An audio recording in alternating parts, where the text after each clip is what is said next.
Assalamualaikum warahmatullahi wabarakatuh. Kami dari kelompok 41E ingin mempresentasikan hasil perhitungan struktur atas gedung, di mana gedung yang kami buat adalah berupa perkantoran. Sebelum kita masuk ke presentasinya, izinkan saya dan kelompok saya memperkenalkan diri. Nama saya Netanya Rotua Borusi Jabat sebagai pemakalah dan juga sebagai moderator pada hari ini. Kemudian ada Eka Proditus Tarigan sebagai pemakalah. Lalu ada Jonathan Hatikoran Hutagalung sebagai pemakalah dan juga sebagai operator. Kemudian ada Kenandi Rafa Azaria sebagai pemakalah. Boleh dilanjut?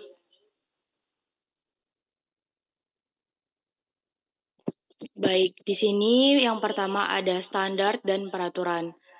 Pada tugas besar kali ini, ada standar dan peraturan yang harus diikuti dalam pembuatan struktur bangunan ataupun perhitungan struktur bangunan di tugas besar kali ini, yaitu yang digunakan yang pertama ada SNI 2847 di tahun 2019, yaitu tentang persyaratan beton bertulang.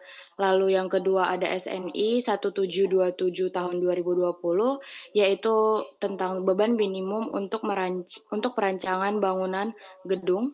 Lalu kemudian ada SNI 1726 2019, yaitu tentang tata cara perencanaan ketahanan gempa untuk struktur bangunan gedung dan non-gedung. Lalu ada PPIUG 1983 yaitu tentang Peraturan Pembebanan Indonesia untuk Gedung. Lalu ada properties material di mana yang sudah diatur di dalam tugas besar kali ini yaitu merupakan kuat tekan beton atau F aksen C yaitu 25 MPa. Lalu ada kuat leleh tulangan lentur atau FY 420 MPa. Lalu ada kuat leleh tulangan geser atau FYS yaitu 280 MPa. Lalu di sini kami lampirkan juga profil gedung yang akan kami buat, yaitu yang pertama ada jumlah lantai berupa 4 lantai, lalu ada tinggi antar lantai yaitu 4 meter, lalu ada total luas bangunan yaitu 13,5 meter dikali 12 meter, lalu ada jarak antar span 4,5 meter. Lalu ada fungsi gedung yang akan kami bangun, yaitu fungsi utama gedung perkantoran, di mana menyediakan ruang dan fasilitas untuk menjalankan berbagai aktivitas administratif, manajerial, dan profesional suatu organisasi. Ini mencakup pengumpulan, pencatatan, analisis, dan penyimpanan informasi, serta mendukung fungsi-fungsi serta perencanaan, pengorganisasian, dan pengarahan untuk mencapai tujuan organisasi. Baik, selanjutnya di sini ada pembebanan yang digunakan. Yang pertama ada beban mati atau struktur itu sendiri terdiri dari baja, batu alam, batu belah, batu pecah, dan lain-lainnya. Dan yang kedua ada beban hidup seperti hunian atau penggunaan lobi, kantor, koridor, tangga, dan lain-lainnya. Estimasi dimensi balok menurut SNI perbandingan tinggi minimum balok H atau H terhadap bentang bersih atau L, sedangkan untuk lebar balok digunakan 0,5 H. Didapatkan dimensi balok preliminary-nya sebesar 15 cm kali 25 cm. Untuk kolom, perhitungan dimensi kolom menggunakan beban aksial terbesar dari kombinasi pembebanan yang digunakan. Didapatkan dimensi kolom 40 cm dikali 45 cm. Untuk plat, dimensi plat lantai yang direncanakan kurang dari 125 mm. Maka sesuai dengan ketentuan teknis, ketebalan minimum plat lantai yang digunakan adalah 125 mm. Ketentuan ini dimaksudkan untuk menjamin kekuatan struktural yang memadai dalam menahan beban yang bekerja pada plat. Apabila ketebalan plat kurang dari 125 mm, terdapat risiko terjadinya kegagalan struktur, seperti timbulnya retak maupun berkurangnya kapasitas daya dukung. Informasi permodelan pada etaps. Etaps menggunakan pendekatan sesuai SNI, yaitu mengacu pada standar perencanaan struktur bangunan Indonesia seperti SNI beton bertulang, SNI baja, dan SNI gempa, agar hasil analisis dan desain memenuhi ketentuan kekuatan, stabilitas, serta keamanan bangunan. ETABS mengacu pada standar SNI seperti SNI 2847 tahun 2019 atau beton dan SNI 1727 2020 atau beban agar desain struktur memenuhi ketentuan kekuatan dan keamanan bangunan di Indonesia. Pembebanan pada model didefinisikan berdasarkan beban mati, hidup, sedangkan kombinasi pembebanan mengikuti SNI 1727 tahun 2020 untuk mendapatkan kondisi struktur paling kritis. Input material dan section. Input material properties adalah proses memasukkan sifat-sifat material yang digunakan dalam model struktur agar analisis lebih akurat. Material yang umum digunakan pada bangunan lantai antara lain beton FHC 25 MPa, baja tulangan polos atau FY 420 MPa, baja tulangan ulir atau FYS 280 MPa. Section yang digunakan adalah ukuran elemen struktur seperti kolom, balok, dan plat yang dimasukkan ke model ETABS. Kolom 40 cm x 45 cm, untuk balok 15 cm x 25 cm, untuk plat lantai 125 mm. Di sini adalah langkah-langkah untuk memasukkan inputnya di permodelan ETABS. Yang pertama, kita memilih define, terus material properties, add new material, pilih material tipe konkret untuk balok, kolom, dan plat, material tipe rebar untuk tulangan, terus klik OK. Akan muncul kotak dialog material property, data, material name, specific mass density, modulus of elasticity, modify atau show material properties design, grade name, specific concrete conversive strength FC, terus oke. Yang kedua, mendefinisikan beban dan kombinasi beban. Mendefinisikan beban, yang pertama menginput perletakan jepit dengan langkah sebagai berikut. Dan yang kedua adalah menginput diafragma dengan langkah sebagai berikut.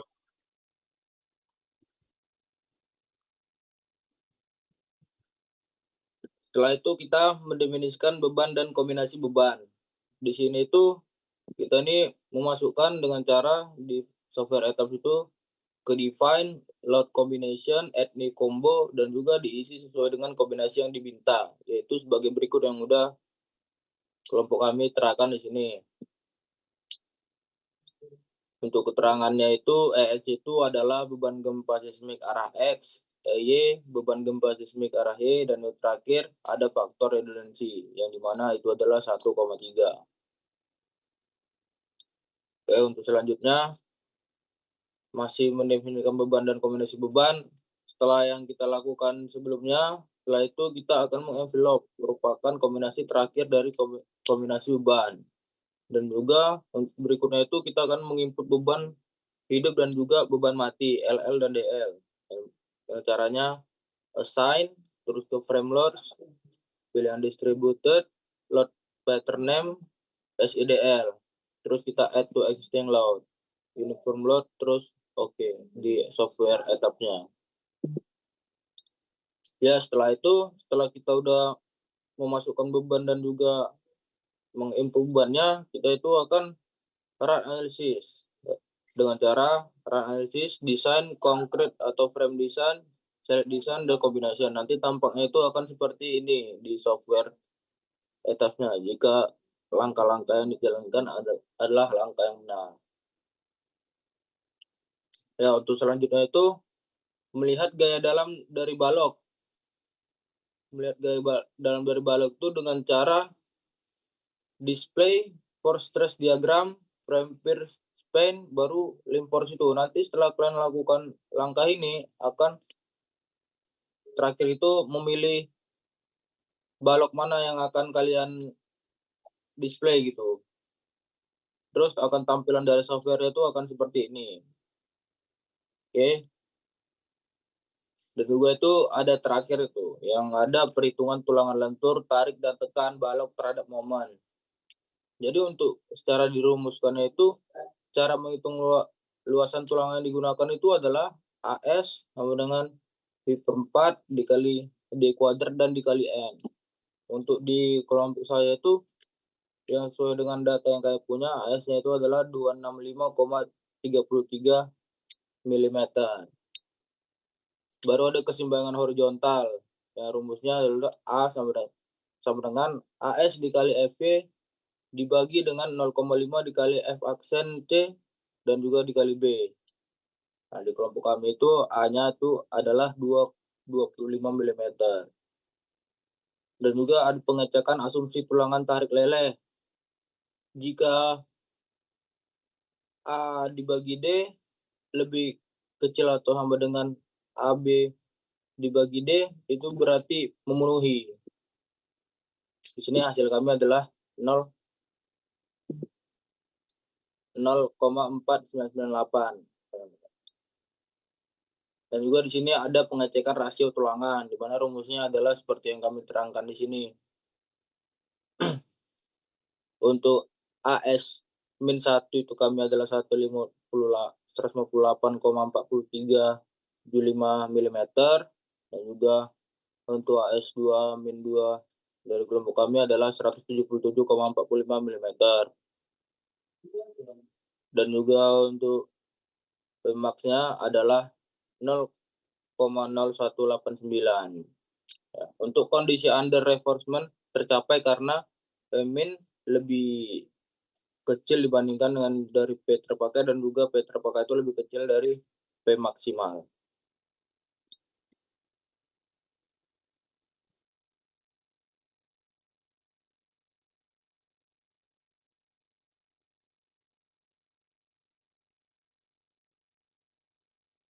Oke, untuk selanjutnya ada menghitung kapasitas momen nominal. Rumus itu adalah Mn sama dengan AS dikali Fy dikali D dikurang A per 2.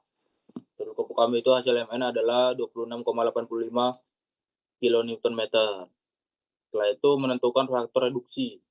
Faktor reduksi itu adalah rumusnya C A per B, yaitu sama dengan 29,379. Dan juga yang apa itu karena ES lebih besar dari 0,005, maka faktor reduksi yang digunakan sebesar 0,9. Dan untuk pengecekan terhadap gaya dalam adalah 24,165 kN.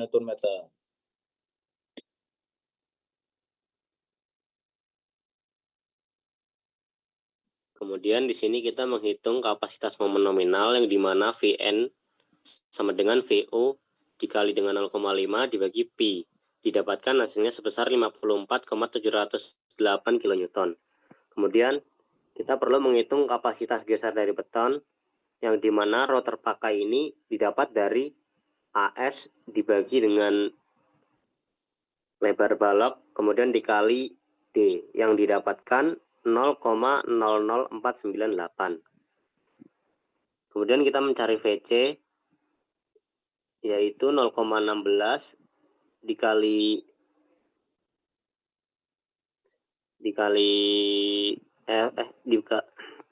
ulang Cok. Itu logo apa ya anjir? Lambda. Oh, itu lambda ya? Oh iya, oke, lanjut. Ulang ya, dari awal. Kemudian kita perlu menghitung kapasitas momen nominal, yang dimana Vn sama dengan VO dikali 0,5 dibagi Pi. Didapatkan 54,708 kN.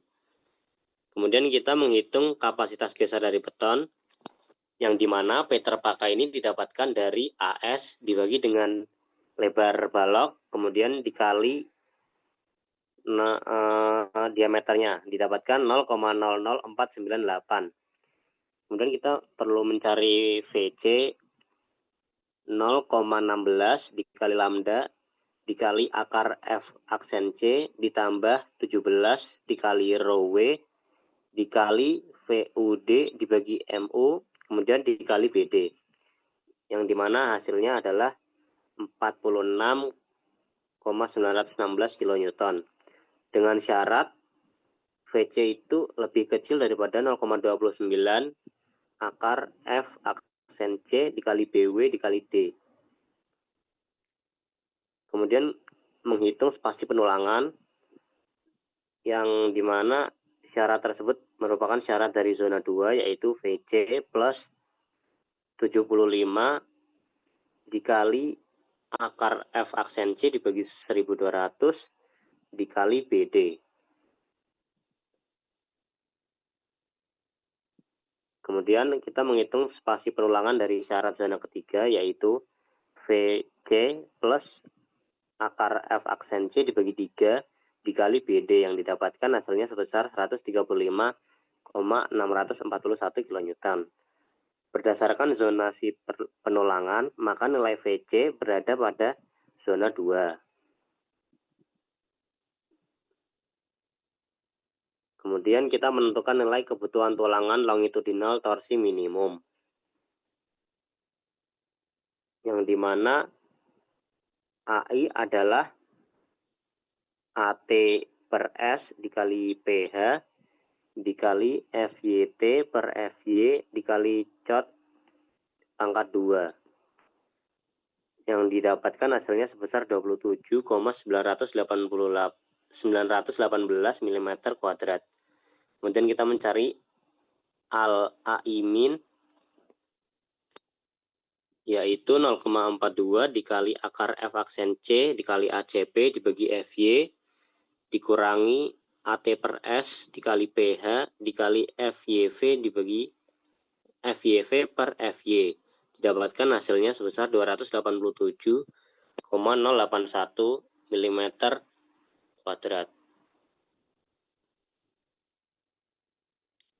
Kemudian kita mencari AI min lagi yaitu dengan rumus 0,42 akar F aksen C dikali ACP dibagi FY dikurangi 0,17 BW per S dikali PH dikali FYV per FY. Didapatkan hasilnya sebesar 147 mm².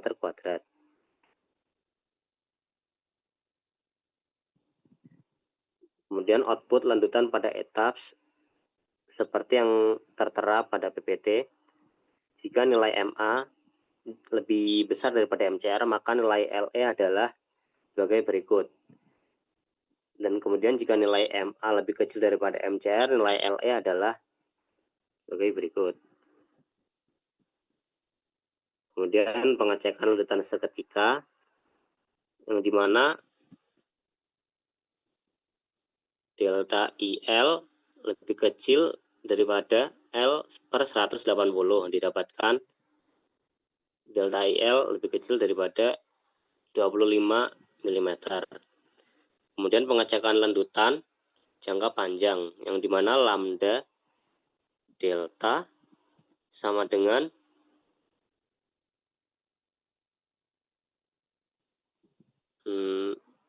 lambda dibagi dengan 1 plus 50 rho, yang didapatkan hasilnya 1,601. Kemudian pengecekan lanjutan terhadap syarat didapatkan totalnya sebesar 9,375.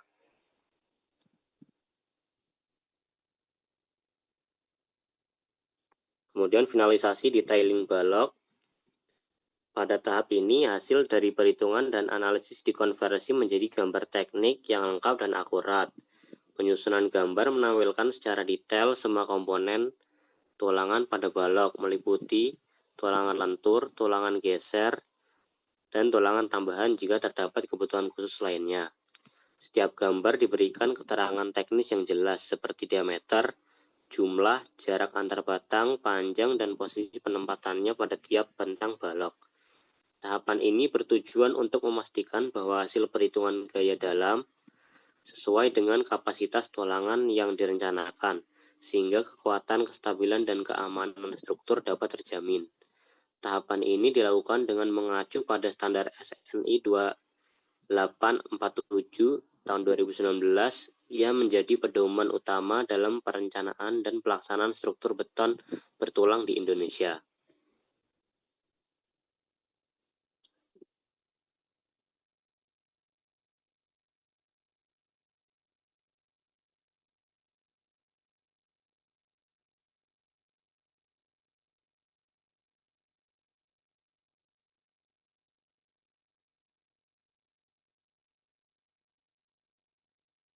Baik, ini merupakan finalisasi detailing balok dari kelompok kami, yaitu dilihat dari detailing balok bentang Y, yaitu ada tumpuan sepanjang 1.125 mm, lalu untuk lapangannya itu 2.250 mm, dan kembali untuk tumpuannya 1.125 mm, di mana dengan diameter 10 dan terdapat ada 80 tulangan.